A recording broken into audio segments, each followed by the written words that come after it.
Hey Ryan, how do I get project-based learning started at my school? I've gotten some form of this question nearly every day for the last decade from engaged educators just like you.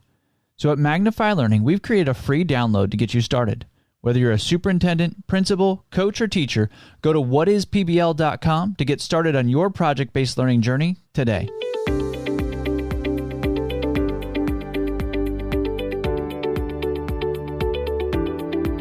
Are you ready to bring project-based learning to your school?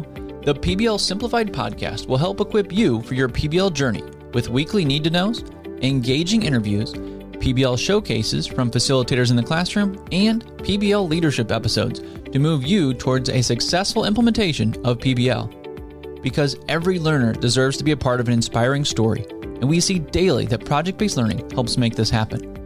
If you want me to answer your PBL need-to-know on the podcast, visit whatispbl.com and click on Ask Ryan to submit your question. Welcome to the PBL Simplified podcast. I'm your host, Ryan Stoyer. Hey, did you know that PBL Simplified is not just a podcast? We want to simplify PBL so that we can get 51% of schools using PBL by the year 2051. So 51 by 2051. So to do that, we've got PBL Simplified, a ton of stuff. We're going to have a PBL movement. We already have PBLSimplified.com. That's a YouTube series that you or teachers can dive into. You get one video a week, 3 to 5 minutes, real quick. Some people use them as a quick PD springboard. PBL Simplified podcast. Obviously, you found that. Thank you for being here. But the PBL Simplified book is coming out in January 17th. So be on the lookout for that. You can pre-order it right now wherever books are sold. But stay tuned because pretty soon we're going to have a freebie that comes along with that pre-order. So when you pre-order the book, we're going to have a book study that goes along with it. So you're going to want that free book study that comes with a pre-order. You can do it with your staff. You can do it with a small group.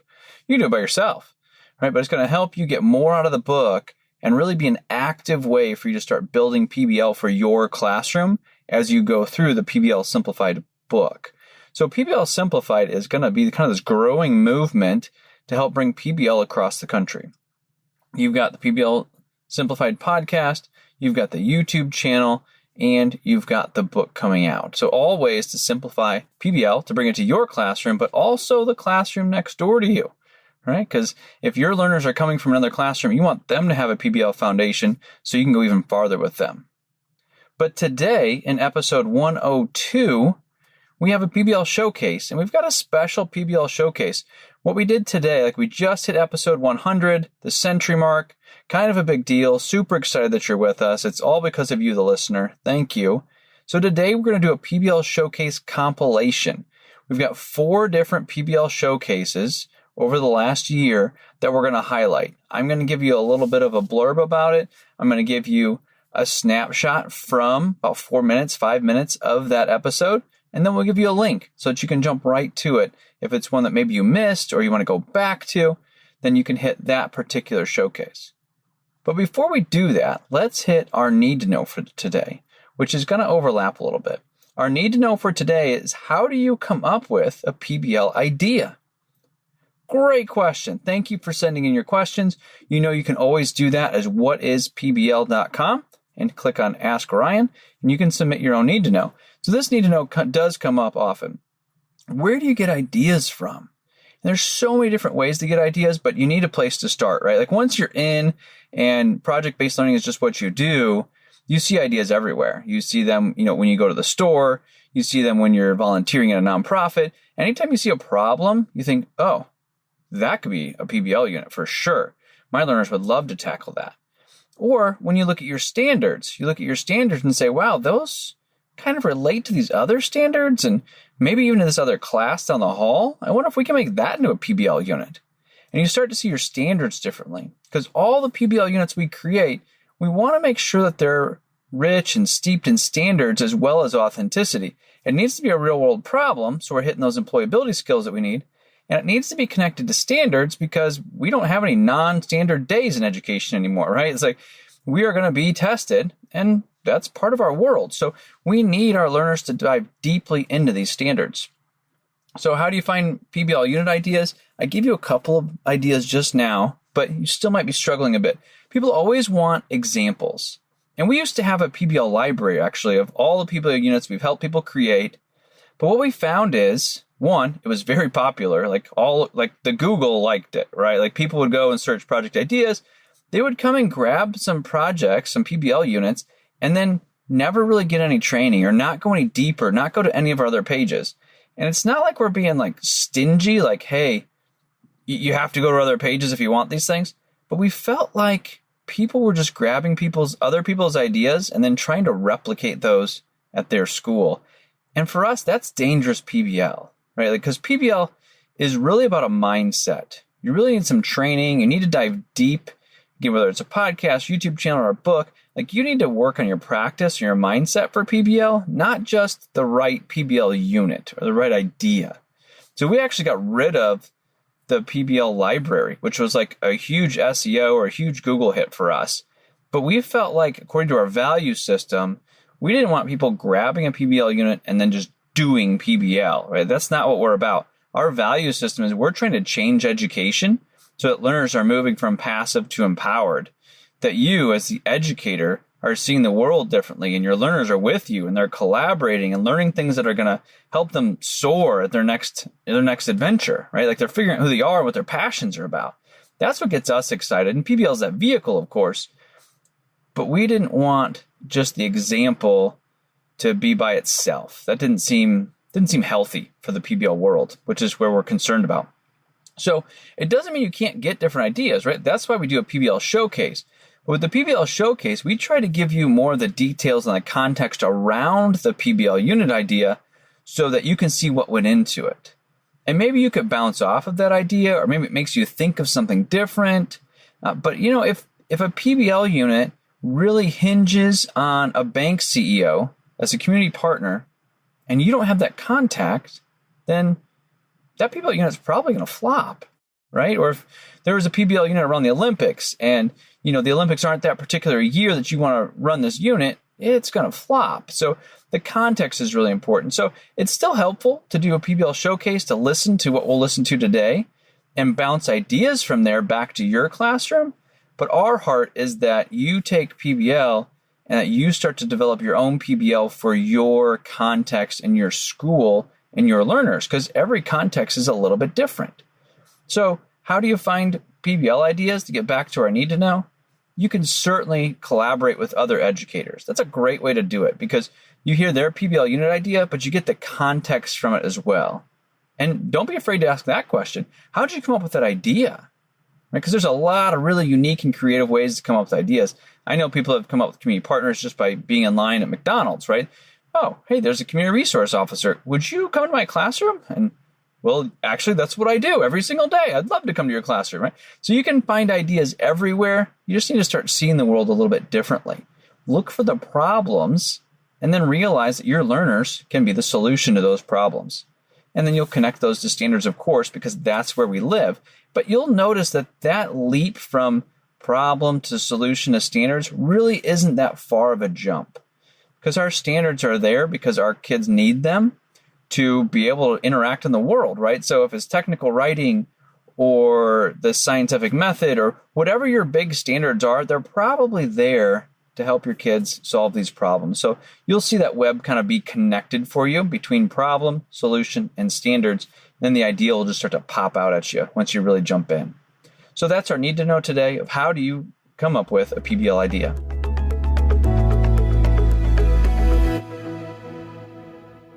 Our main episode today is going to be PBL Showcase compilation. So I've grabbed 4 PBL Showcases from this year, and I'm going to introduce them. I'm going to give you a clip from them so you can get an idea of what it's about, and then we'll link back to the full episode. So that way, if you're looking for PBL unit ideas, or if the showcase is really some of your favorite episodes that we do each month, this will give you some past episodes that you can go grab in case you missed them.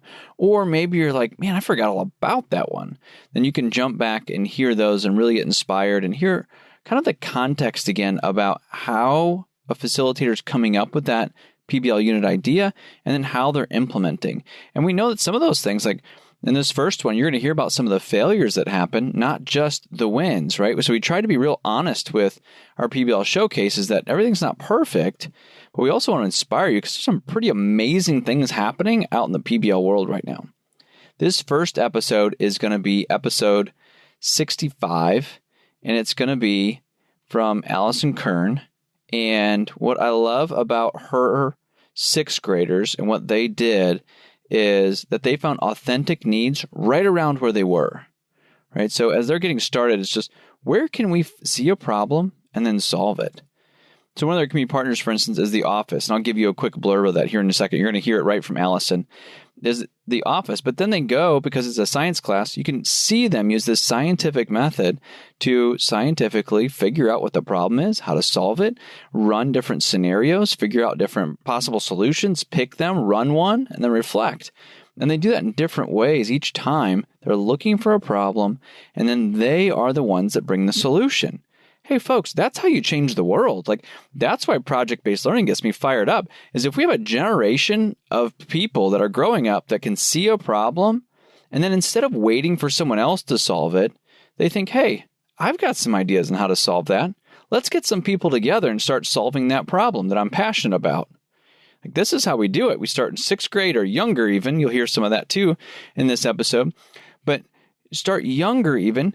This is how you problem solve. And then this is how you find solutions. And that's how we start to change the world. So really exciting stuff. I hope you enjoy this little blurb from episode 65 from these sixth graders. So tell us a little bit about kind of what were your learners doing? Okay. So their driving question was, how do we as engineers create something to help our office staff with the fluency of their day?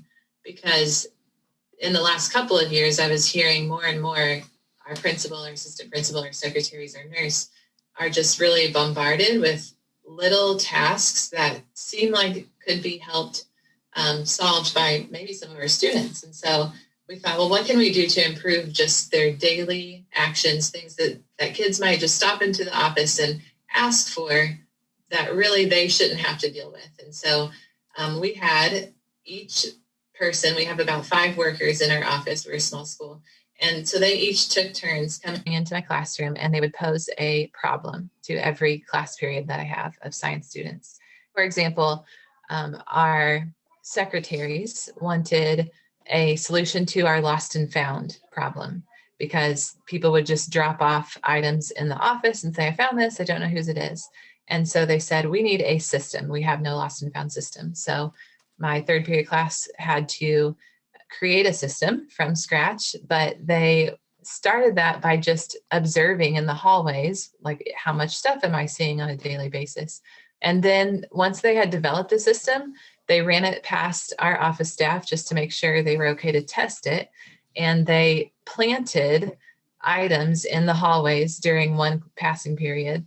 And then they actually set up a camera and they recorded what people would do when they saw these items. Would they use their prototype of a system that they had created? And so they were able to go back and watch that video and see that, oh yeah, I think this could work. Or, okay, well, they didn't even notice my bin sitting here, so we obviously need to adjust that. I love that. I love all the true experimentation that's in there, right? And testing a system, seeing if it works, bringing in this case, the community partners within the school, but very authentic, right? Like, is this okay? Will it work for you? I don't want you to just do it because I'm a cute 6th grade kid. Like, I want it to actually work for you, right? And then they got to test it. Super awesome. Yes. Yeah. Another class period was probably the most successful and felt the most authentic was my second period class. They were partnered with our counselor and our life skills teacher, and they had to create fidget toys or like a brain break type thing for students that, at first we thought for students that struggled with that on a daily basis. But as we completed the project, every student that created a fidget toy in my science room was like, hey, I want one of these. I would use this for myself. This is not just for a certain subset of kids. So they made things like really, really basic stuff. Some of them created just a balloon filled with modeling clay, and they made 40 of those. And it was just like a little stress ball. Others created these little round 3D printed plastic pieces that go on chair legs, and it will hold a bungee cord stretched between the two plastic pieces. And so kids can put their feet on that to bounce and get out some of their energy so they can focus better. Others created a bolt fidget. So it was just a pretty standard bolt with like a wing nut on it, and a person could hold it in their hand and just spin that around. One boy and his partner created a 3D printed bowl, is what it looks like, but think very miniature. And they put a magnet inside and then put the other side of the bowl and hot glued it together. So it was basically a 3D printed hollow sphere with a magnet in it. And they had several of those. So somebody could take just a couple in their hand and they'd kind of just stick together, but they could move them around a little bit. And so those kids got to visit our lab, our fabrication lab, often. And then eventually they had enough copies and they hand delivered it to all of those partners and all the places where they could be used. Can't you just get a lot of great ideas from listening to Allison's project and what our learners were doing? One of my favorite things that comes out of that as well is just the different solutions that came out of, solving this problems, like the fidget portion. Like, how can you create end products that are different for every learner, but like you still don't go crazy, right? Like your rubric has to match and those types of things. So if you're wondering, like, are you doing PBL versus a project? Sometimes a project is that recipe formula, so everybody comes up with the same thing. In project-based learning, the end products are all different, just like Allison's kids saw. Like, maybe it was a bolt spinner, or it was clay inside of a balloon. Like, they're all different solutions to a similar problem. And that's when you know that you've got critical thinking going on. That's a really important aspect of why we do PBL. And critical thinking is something we talk about a lot, but it's like, how do you know it's really happening? And I think those multiple end products, the different things that kids are creating, that's a great way to know that critical thinking is happening in your classroom.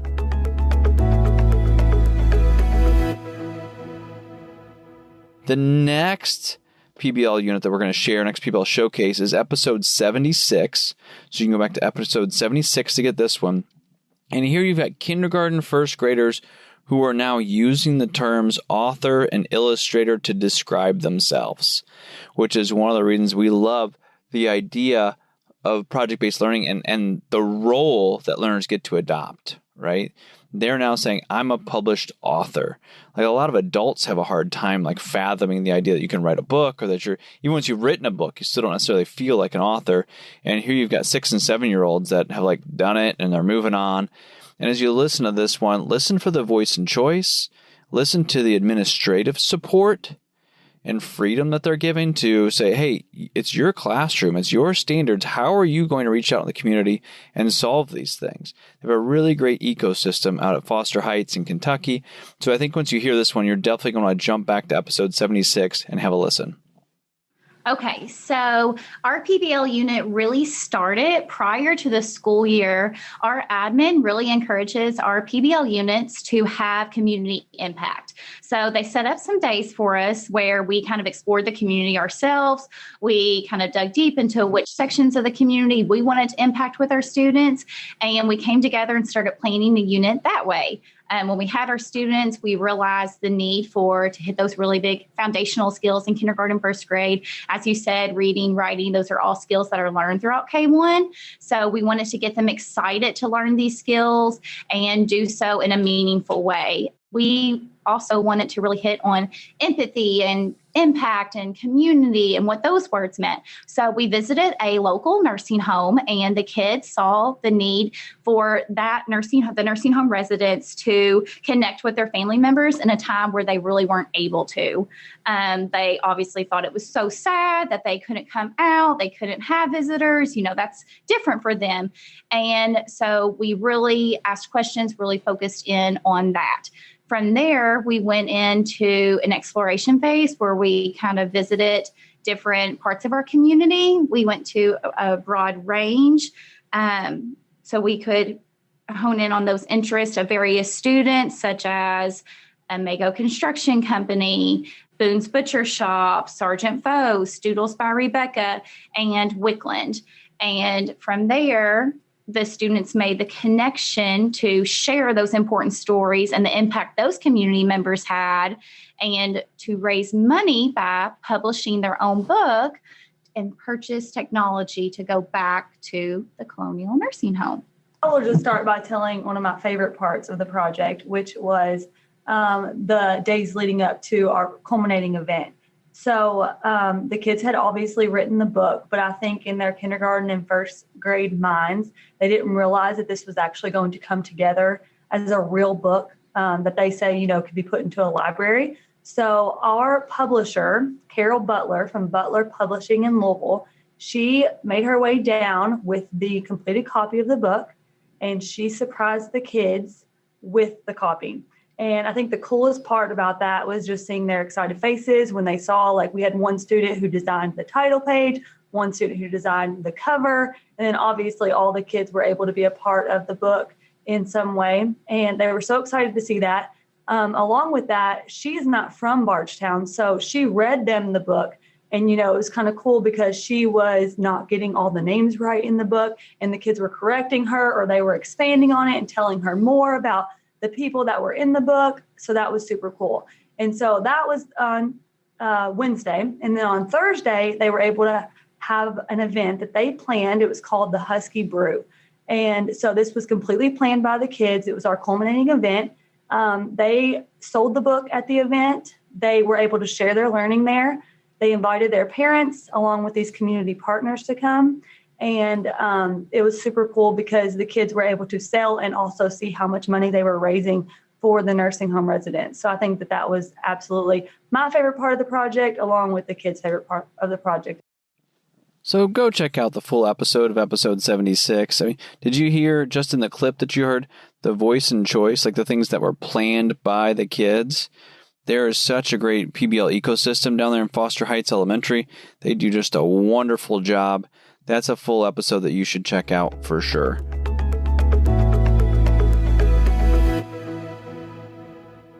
Our next episode is going to be episode 98, and you get to hear from learners in this one, and also in the last one. We've got one more after this, and you're going to get to hear directly from learners. So make sure you stay tuned for that last episode clip. But this is episode 98, so it's not that long ago. You've likely heard it. But here, the teacher comes up with the idea for the PBL unit idea, right? Which is our need to know. Where do you get PBL unit ideas? Well, the teacher comes up with this first idea, but then as they read a book, she has to shift a little bit. And she has this fantastic entry event. So I love this episode with Kelly because she kind of shifts and moves with the learners, but she also wasn't afraid to bring the PBL idea. So there's a lot of different ways to do this. You just want to make it flow where the learning best happens. So this is episode 98. Check out this little clip, and then you want to go listen to the whole thing. Their country of Burkina Faso. And so she had to walk every day to get water. Because they were walking, they didn't get to go to school, the girls. And the boys did, but the girls didn't. Well, after I read this book, the girls in my class were just appalled that that could happen. All of the kids were appalled that they didn't have water. They just didn't understand how that could be, because we even talked about how do we get water? And of course, they're like, well, you turn on the faucet. Like, they just think it's this magical process. And so we did a lot of talking about that. Well, because they were so passionate about this book, I thought, I know what my entry event is going to be.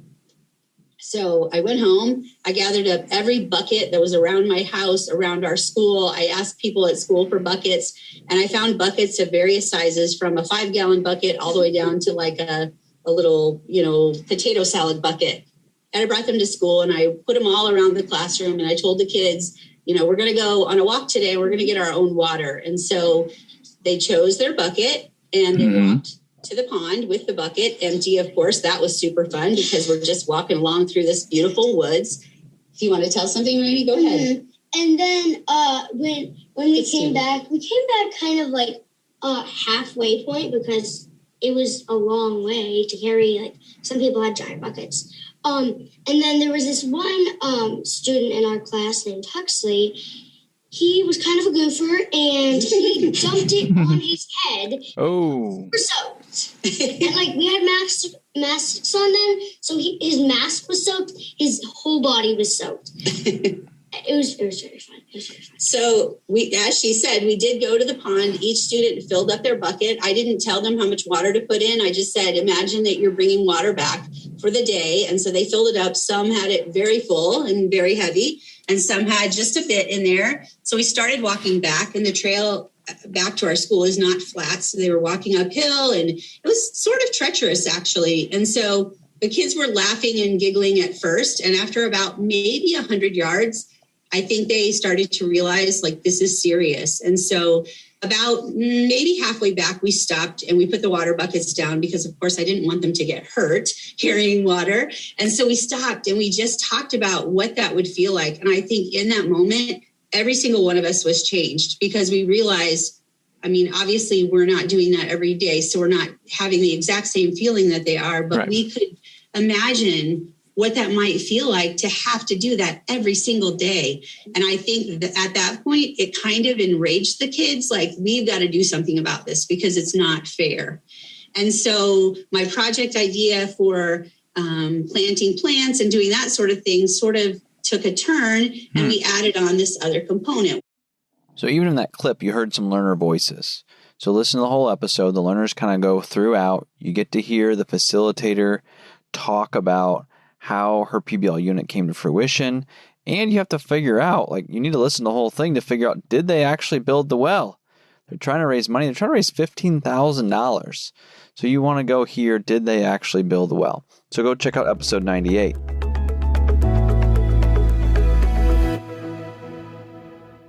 Our last compilation for the PBL Showcase is going to be back at episode 63. And this one was a purely learner-centered episode. We didn't have any facilitators in this conversation. We talked to some elementary learners in Florida, some of the secondary learners that were down in Florida, and just wanted to hear about what does PBL look like for them. What do they like about it? What was their favorite PBL unit? And you'll get to hear some really great advice from one of the young learners about why teachers should be doing PBL in their classrooms. Project-based learning is my preferred way of learning compared to standard schools or the average education system, as it's more hands-on, which is my preferred style. I feel like I'm actually learning as I'm not being told what to do. You know, it's much more student-driven, like I'm learning through my own ways, what things do, how things work, things like that. I feel like it's played a large part in building who I am. Write stuff down about their jobs. We collect information from our community partners so we can learn more about them. And then whenever we grow up, maybe if we're one of those, we know how to do this and all the other stuff that the other community partners do. And we also collect information from them so we can teach other people in the school how important math is. That's what I was going to say. My favorite PBL was the one with Tuesdays with Maury, and we got to go see the senior citizens, and we learned more about them and also hosted a dinner for them where we got to share what we learned and how we related it to Tuesdays with Maury. It was like more heartwarming. So if you're a new teacher and you're wanting to do PBL, it's a really good idea because it keeps the students more engaged in what you're learning, and it makes them want to actually come to school and learn to where they're getting all of their work done and they're more driven to do things. My advice would be that you have to do PBL. So then when you grow up, you can be able to do the job properly. Well, there you go. Olivia May says you have to do PBLs. What else do you need to know? I also loved in that particular clip that you hear from Gunnar that he's figuring out life as he's doing project-based learning. And that's a sophomore, right? Talking about I understand my learning styles. I'm starting to figure out who I am as a person. And I really think that that's our mission and goal with project-based learning. It's not just delivering content well, that's part of it. But really, we're trying to build out learners that can be problem solvers in the real world, that they can help change the world. They know who they are, they know why they're doing the things they're doing, and they know what they're passionate about. That's creating people that have exciting lives. And that's what really wakes us up in the morning, is the opportunities that we can give to our learners. So here you got a PBL Showcase compilation. You got 4 quick snippets from PBL Showcases that you can go back to. So it was episode 63 was from Florida, purely learner-centered podcast episode. Episode 65 was the science one with Allison Kern, where they built fidget spinners or helped out the office. Listen to that full episode to hear some of the things that didn't go so well in that PBL unit as well. You had episode 76 was Foster Heights, where kindergartners and first graders are creating a book, like they're literally authors and illustrators in a book that's currently published. Or episode 98, where they dug a well. And again, you got to figure out, did they actually complete their mission of digging a well? So super exciting. Thank you for tuning into these PBL showcases. I hope that they start to stir the creativity inside of you, as well as the passion and some inspiration, so that you can go out there and engage your learners, tackle boredom, and transform your classrooms.